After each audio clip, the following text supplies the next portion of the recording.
get into the book now, the theme of this book is being determined and having the desire to reach the point of excellence.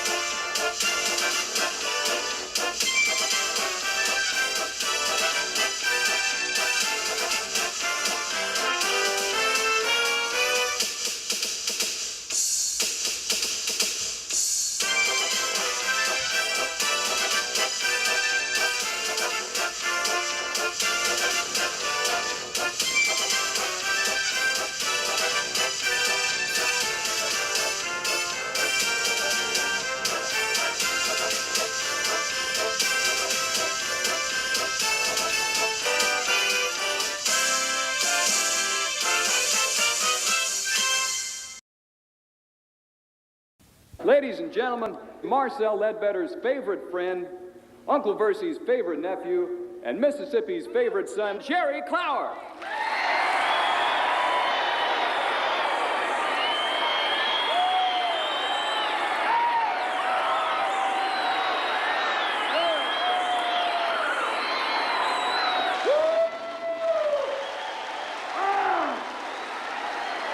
Good gracious alive. Woo! I some kind of something or another love every one of you. I don't know of any place I had rather be than right here. And for me to do a show at Mississippi State University is just like throwing a rabbit in a briar patch. Because I have been here before. I have. I played football at Mississippi State University back in, yeah. And I remember back in the spring of '49, we had 13 weeks of spring training. And one day a fella walked up. His name was Titus Plomaritis. And he was from up in New England. And that was the runningest thing I have ever seen in all my life. He would reverse the field sometimes just to show us how he could run through us, just getting it. Oh! And they pitched the ball to him one time on a quick pitch, and I was playing left defensive tackle. And I busted through and got him around the waist and commenced to squeezing him and was going to take him down to the ground. And about that time, he wiggled and went straight up in the air, come down in my back and stomped me and bellied back around to the other side. And I was laying there beating the ground with my fist and hollering. And my teammate, Dog Owen, said, "Jerry, get up and chase him." I said, "Lay still. He'll be back by here in a minute." Oh. Here's your book. Thank you very much. From Gorham Street to a spot in a famous comedian's nightclub act is a long distance to travel. This is a story of a man who early on would set goals, then work hard to achieve them.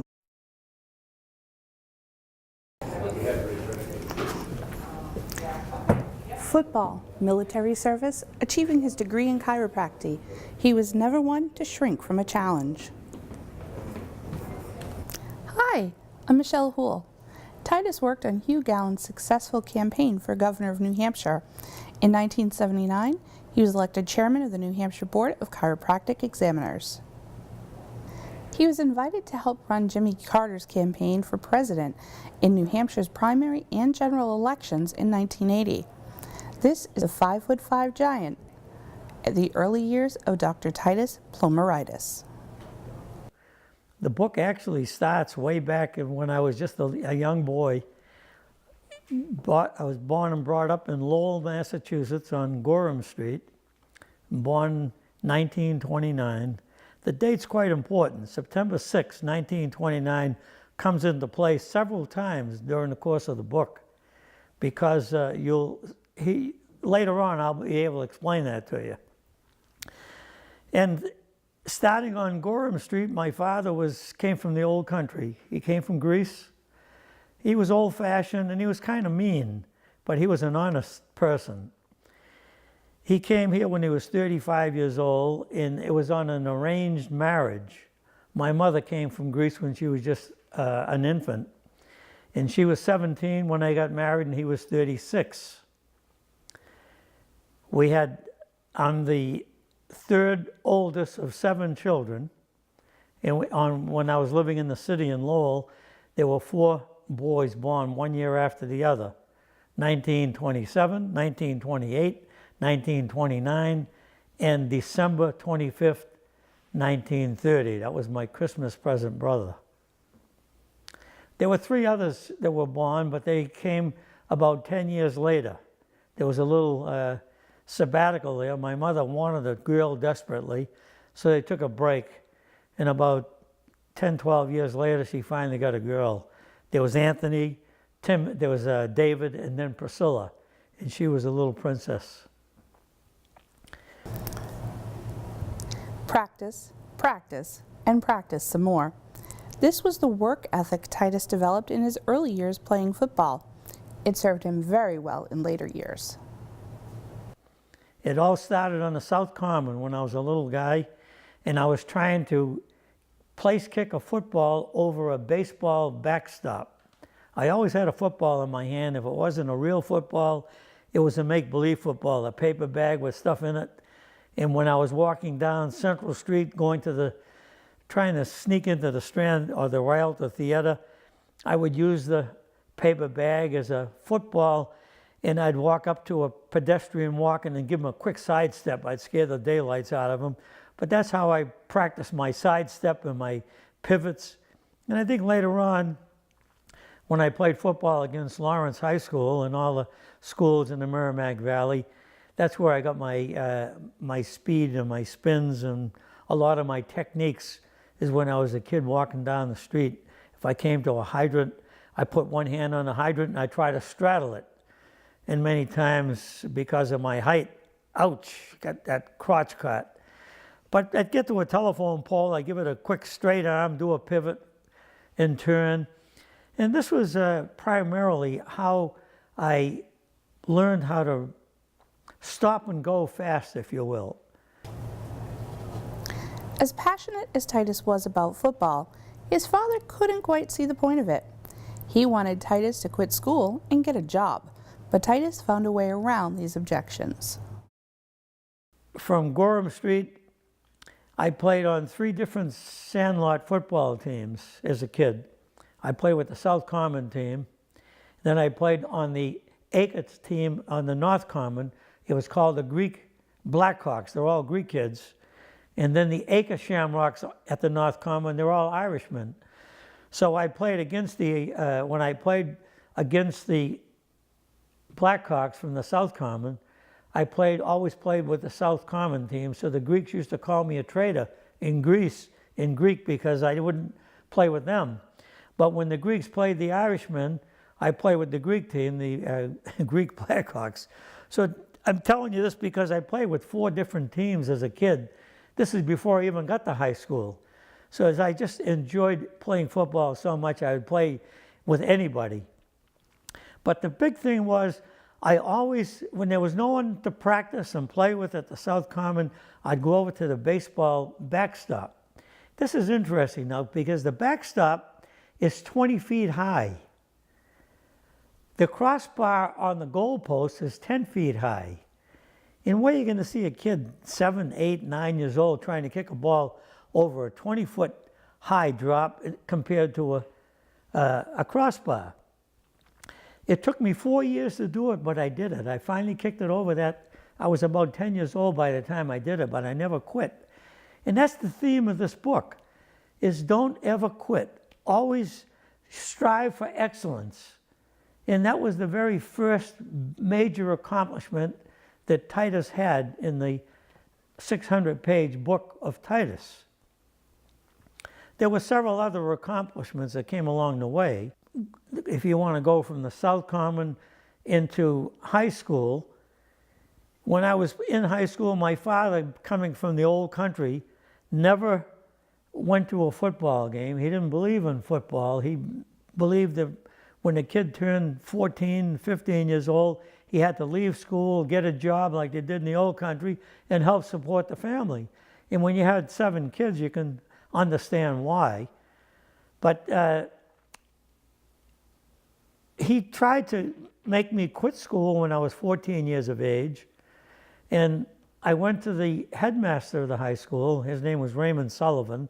There's a whole chapter in the book about him because he actually played the role of my second father. He took a liking to me when I was a freshman and went in. I got in trouble immediately, and I was sent to the headmaster's office for disciplinary reasons because I put my feet up on the chair in front of me, and the person that was introducing the freshman class pointed his finger at me and said, "You go to the headmaster. You go to the main office." So I went there, and Ray Sullivan, who was the headmaster, explained to me that that was rude what you did, Titus, and you're not to do that. And because of that, you have to stay after school today for 1 hour.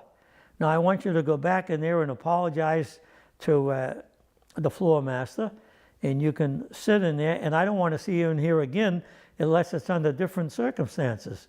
That's how I bonded with the headmaster of Lowell High School. Well, when I was 14 years of age and my father tried to pull me out of school, I went to see Mr. Sullivan. And he said, we got to do something about that. He got in touch with the superintendent of schools, whose name was Vincent McCartan, and he got in touch with the athletic director, that was Donald McIntyre, and here we got 3 Irishmen protecting a little Greek boy. They put me in a police car, they put the beacon flashing, they drove to my father's barbershop, and my father, who only read Greek newspapers and the Greek Bible, never read the Lowell Sun or any American newspaper. He only spoke Greek, and he had a barber in there that he was a Turk. But he spoke English and Greek, so he was an interpreter. So he interpreted for my father. So when these people came in with the beacon flashing on a police cruiser, and they said to him, "If you don't put Titus back in school, you're going to jail." So he was a manipulator, and he, through the interpreter, the other barber, he made a deal. He thought he was making a deal with the headmaster and the police, the people who were there. He said, "If Titus agrees to milk the cows and take care of the chickens, I'll let him go back to school." So, of course, I was willing to do anything to go back to school because I wanted to play football. I didn't tell him I was playing football, but that was my ultimate goal. I did go back to high school, and in order to play football and not have my father know about it, by this time, we're living in Varnum Avenue, which is a 5-mile bus ride from downtown Lowell to Varnum Avenue.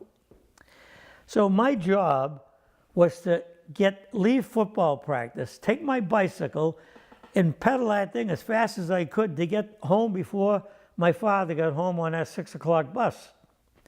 So even the bus drivers knew Titus was trying to beat my father home. They would look in the rear view mirror, and they'd be looking for me, and they wanted to make sure that I could get home before my father did. So even if there was nobody in the bus, they would make a bus stop at every bus stop to let me get home ahead of the bus. This went on until I was 16 years of age, and when I was 16, now he could legitimately take me out of school. So I got a job working at the Dutch Tea Room, which is a little restaurant downtown, and I got a job working in a shoe shine parlor after school. So between the two, I was able to bring some money home, and that allowed me to stay in school and actually get away with it for another year. When Titus turned 17, an opportunity came along for him to secure his college education by joining the Army. Because of his age, he needed his father's permission. Hard bargaining ensued, but eventually his father gave his blessing. When I turned 17 years of age, the United States Army was looking for kids in high schools. They were recruiting kids in high schools all around the area. And they would go to the high school, 17 and 18-year-old kids, juniors and seniors in high school, and they were offering them the GI Bill of Rights if they would enlist for 18 months. Well, Ray Sullivan, again, got into a huddle with the athletic director and the superintendent of schools, and they called me in the office and they said, Titus, I think this would be a very good thing for you, knowing under the circumstances you're difficult in staying in school. This would give you a great opportunity to get a college education under the GI Bill of Rights. And so they convinced me to go into the Army, and I did. I went in the Army, and when I went into the Army, the only reason why I get in is I agreed to sign a paper to my father that the $25 a month stipend you get for being in the Army would go to him. So he said, oh, that's a good idea. I'll sign the papers. He signed the papers, and I went in the Army. But while I was there, and I went through my basic training, they were looking for volunteers to go into the paratroopers. And the paratroopers were going to go to Japan. And if you went to Japan, you get that extra $25 a month, which I didn't have to send to my father. And there was a provision in there, if you served overseas in Japan, the 18-month commitment was reduced to 15 months, which means I could get back to high school 3 months earlier. Because the idea was for me to go in the Army and get out when I was still 18 years of age and go back to high school. While in Japan, Titus tried out for the 11th Airborne Team and was cut early on, but he found a way to make the squad. In Japan, played football for the 11th Airborne. I made it as a place kicker. So where that South Common ambition to kick the ball over the backstop kind of guided me through my whole career. In high school, I became the substitute, the alternate kicker. When I was a freshman in high school, I made the football team as a kicker. And then in the paratroopers, I made the team over there. The entire team was college players and professional people, all college and professional. And it's an interesting story on how I made the team, because right off the bat, I tried out and they gave me shoes and gave me equipment, and there was 150 or 200 people trying out for the team. And I wasn't there 15 minutes when I got a tap on the shoulder by one of the assistant coaches, and that meant, go turn your uniform in, you're not on the team anymore. But a friend of mine named Jack Petroli, he was a lineman. He played outstanding lineman from Cohasset High School in the greater Boston area, and he was a big kid. He was about 6'5". He weighed about 250, 260, and in that era, that was a big kid. And I'm 5'5", 150. He used to pick me up and put me on his shoulders just to carry me around like a toy. But we ended up going to Japan together, both in the paratroopers, and he made the football team. So for 3 days in a row, I went to watch him play, and on the third day, the coaches were having kicking trials. And back in that era, the most famous football kicker in the professional ranks was a guy named Lou Groza. And over here, everybody thought they were Lou Groza over in the football team in Japan. Every tackle out there was out there, and they're running into the ball, and they give a dead kick, and the ball was a flat kick, no trajectory, 45, 50 yards.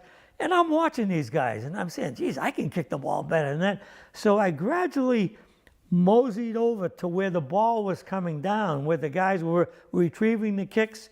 And every time one went astray, I'd pick it up and I'd put it down. I'd make just a little kick on the ground. I put the ball there, and just with a 3-step delivery, I'd hit that ball. 1, 2, 3, pop, and that ball would go way up in the sky. And it had that back spin. And after 3 or 4 of those, the coaches are all looking up there, watching the ball. They said, who's that kid down there? He said, you took his uniform the first day. He said, give it back to him. He's our kicker. And that's how I made the team in Japan. And I played for that team all over Japan. We played in Hokodate, Sapporo. We played all over Japan. In the very last game, the captain of the team got hurt. He stepped in a mud hole. It was raining like hell. It was a muddy day, and he got hurt. And I was his backup at this time. So the coach said to me, Titus, you're going to start at left halfback today. Score was 0-0, and it was about 2 minutes to go in the game. And muddy, totally full, covered with mud. And the coach calls my play 3 times in a row, right in back of Jack Petrolia, this big tackle from Cohasset. 3 plays in a row, and I finally score. And the field was so muddy, the point after never got off the ground. But the game ended. We won the game 6-0. They had me totally covered with they had those bullet helmets, the leather helmets, and they were just, my face was covered with mud. It was on the front cover of Stars and Stripes, which is a military magazine that goes all over Europe. And it said, Titus Plomaritis only score, and they won the game 6-0. I don't remember exactly what the headline, but I cut it out and I sent it to the high school. I used to communicate with one of the coaches, and he takes it, he makes copies of it, and he gives it to everybody so by the time I got home, everybody in the school had a copy of that. And now the newspaper was waiting for me when I got home. They take a picture of me, ex-paratrooper returns to high school. It was fun. And now the Boston paper is picking out the Boston Globe and the Herald and the Travel, and they're all picking that up. So they got me listed there as 6, when we played in the Jamboree and we won the game, they had me 6'2", 195 pounds. But believe me, I was never more than 5'5" and 155, 160 when I had 3 squares a day maybe. Titus returned to high school and was still eligible to play football, but not without some controversy over his age. Because the idea was for me to go in the Army and get out when I was still 18 years of age and go back to high school. That's where that age comes in, I said earlier. Because when I get back to high school, I'm 18 years of age. And the people from the Lawrence area used to say, oh yeah, Plomaritis, he's 25 years of age. They never saw his birth certificate. And I like to know, and I used to tell all those people, the coach Jimmy Jordan and Jerry Callaghan and all the guys in the Lawrence area, hey, listen, my birth certificate is on file September 6, 1929, and no matter if you flunked English or you flunked math, no matter how you look at it, it was 18 years of age when the school year began. And that's a very interesting component. That's why I mentioned the birth date. So the book goes on to I had an outstanding high school career playing football. After completing high school, Titus went to Boston University on a football scholarship and the GI Bill and played for Aldo Buff Donnelly. He was also in the same backfield with Harry Gannis, who later played baseball for the Red Sox. I can fast forward and go to Boston University. This is after Lowell High, but the coach at BU was a little guy. He was about my size, and he was an All-American soccer player, if you will. And he's the only coach in college or professional that ever coached college and professional football at the same time. His name was Buff Donnelly. He was the head coach at Boston University. He coached Duquesne in college, in the Pittsburgh Steelers, I believe it was a Pittsburgh team, a Pennsylvania team, in pros. And the commissioner of football gave him a mandate because when he was coaching the professional team, they lost 4 straight games.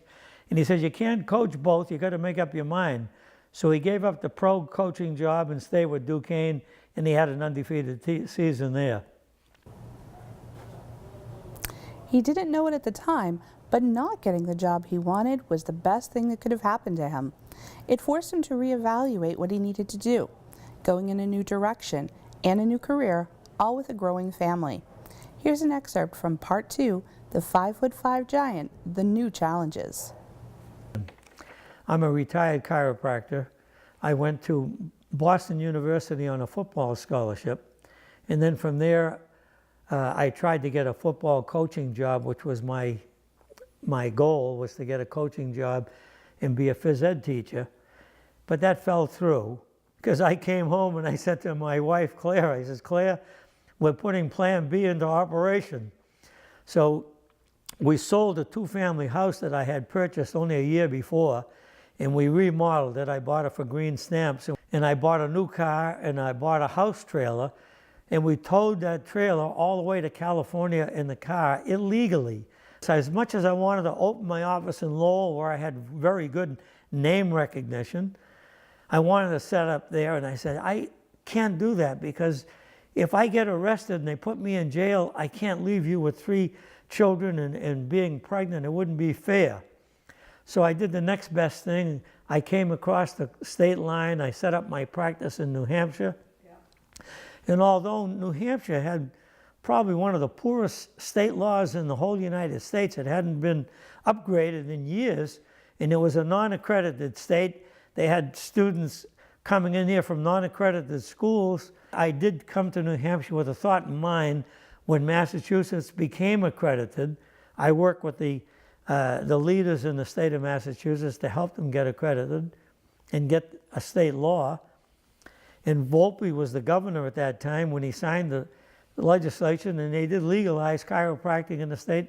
But by that time, our kids had grown up a little bit. They were in school, they were established. And I kind of pooled my patients, and I kind of questioned them, and I said, I was thinking of going back to Lowell, and they said to me, don't do that. I don't mind coming. It's only 5 miles from downtown Lowell to your parking lot. There's no place to park in the city. I can park here. It's a nice drive.